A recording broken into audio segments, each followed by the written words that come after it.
Good morning बच्चों। मैं doctor Sita कुमारी चौबे, मनोविज्ञान विभाग, मारवाड़ी कॉलेज रांची।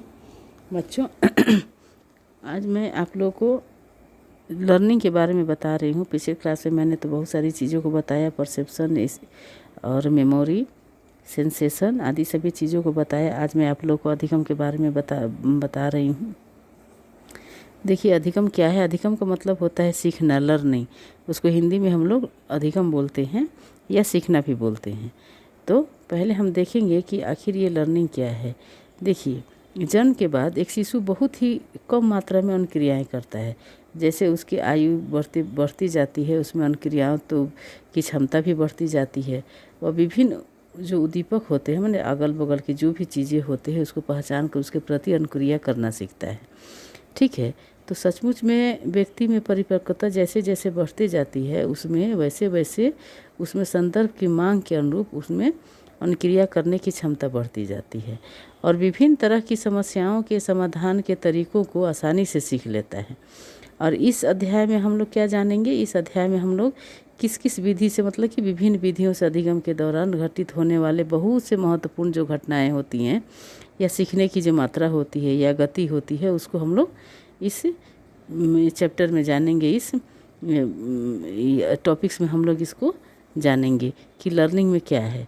तो अब हम देखते हैं कि अधिगम का अर्थ, मतलब लर्निंग का अर्थ क्या होता है उसका, और उसका नेचर क्या है।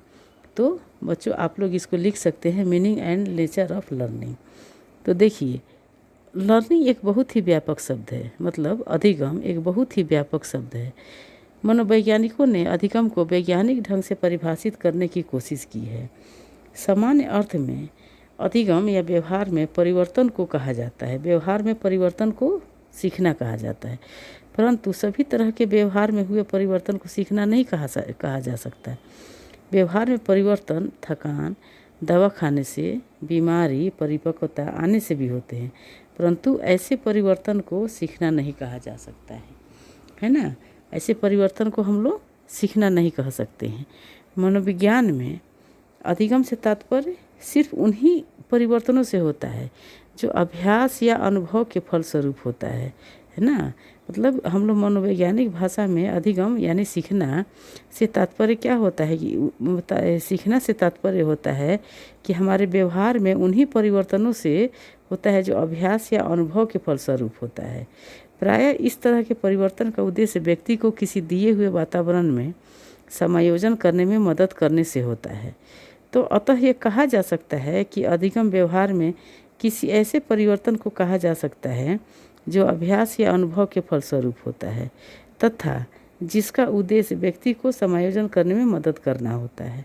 ठीक है, तो हम क्या कह सकते हैं कि देखिए, मनोविज्ञान में क्या होता है कि व्यवहार में हम सामान्य बोलचाल की भाषा में कह सकते हैं कि अधिगम या सीखना व्यवहार में परिवर्तन को कहते हैं, लेकिन मनोवैज्ञानिक भाषा में, मनोविज्ञान में हम अधिगम को इस तरह से परिभाषित नहीं कर सकते हैं। और मनोवैज्ञानिक भाषा में या मनोविज्ञान में हम लोग अधिगम से तात्पर्य हमारा कुछ और होता है, मतलब जिसमें हम कुछ अभ्यास करें, उसका अनुभव हो, उसके पश्चात यदि हम कुछ सीखते हैं या हमारे व्यवहार में परिवर्तन होता है तो हम उसको सीखना कहते हैं, है ना। तो उन्हीं व्यवहार में सीखना उन्हीं परिवर्तनों से होता है जो अभ्यास या अनुभव के फलस्वरूप होता है प्राय, और उसका कुछ उद्देश्य होता है। उसका उद्देश्य होने का मतलब होता है वो हमारे वातावरण में हमको एडजस्ट करने का या समायोजन करने की क्षमता प्रदान करता है। जैसे मान लीजिए कि कोई व्यक्ति यदि साइकिल सीखता है या कंप्यूटर सीखता है तो उसका जो अनुभव, माने कुछ वो सीखेगा, कुछ उसमें गलतियां होंगी शुरू में, फिर उसको सुधारेगा, फिर उसमें कुछ गलतियां होंगी, फिर उसे सुधारेगा, और यही प्रयास करने के बाद जब अंततोगत्वा वो सीख लेता है तो उसको अपने समाज में समायोजन करने में मदद मिलती है।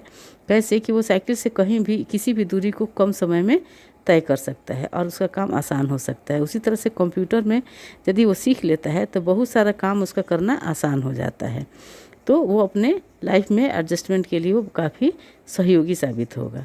तो इसे ही हम लोग क्या कहते हैं? सीखना, है ना। तो ये होता है हमारा सीखना।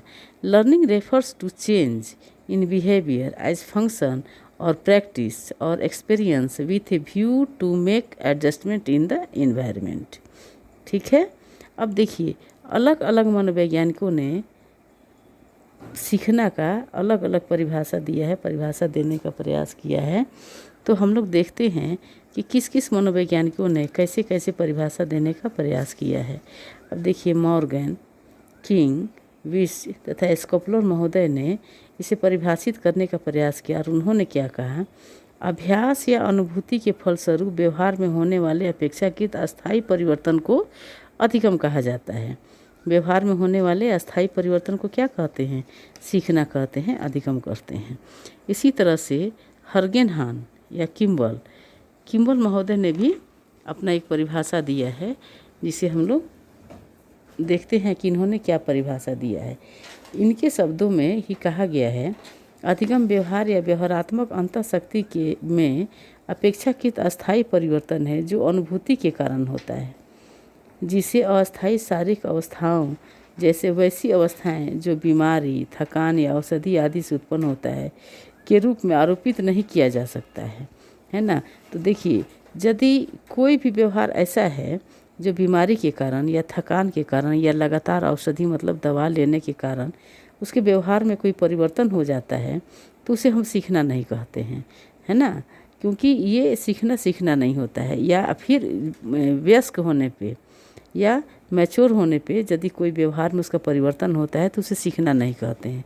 सीखना हम किसे कहते हैं, जिसमें हमारा अभ्यास के फलस्वरूप जो होता है, अभ्यास और अनुभूति के फलस्वरूप जो होता है उसे हम लोग सीखना कहते हैं। उसके द्वारा जो व्यवहार में परिवर्तन हो तो उसे हम लोग सीखना कहते हैं। ठीक है।